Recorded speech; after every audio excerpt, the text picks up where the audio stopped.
অনুরাগের ছোঁয়ার পর ফের মেগায় ফিরছেন দিব্যজ্যোতি। নতুন সিরিয়াল সওদাগর নিয়ে জল্পনা।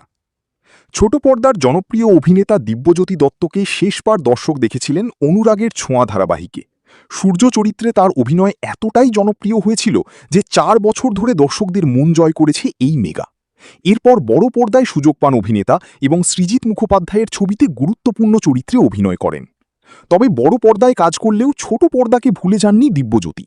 অভিনেতা নিজেই জানিয়েছেন, বহু ধারাবাহিকের প্রস্তাব তার কাছে এসেছিল, কিন্তু তিনি এমন একটি চরিত্রের অপেক্ষায় ছিলেন যা তার মনের মতো হবে।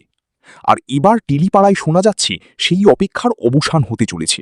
খুব শীঘ্রই নতুন ধারাবাহিক সওদাগরের মাধ্যমে আবারও টেলিভিশনের পর্দায় ফিরতে পারেন দিব্যজ্যোতি দত্ত। সূত্রের খবর, ব্যবসায়ী পরিবারের গল্প নিয়েই তৈরি হচ্ছে এই নতুন মেগা। পরিবার, ব্যবসা, সম্পর্ক আর ক্ষমতার টানাপোড়েন সব মিলিয়ে জমজমাট গল্প হতে চলেছে সওদাগর। আর সেই গল্পের মূল মুখ হিসেবেই নাকি ভাবা হয়েছে দিব্যজ্যোতিকে। এই খবর সামনে আসতেই উত্তেজনা বেড়েছে দর্শকদের মধ্যে, কারণ অনেকেই দীর্ঘদিন ধরেই অপেক্ষা করছিলেন কবে আবার ছোট পর্দায় ফিরবেন তাদের প্রিয় সূর্য।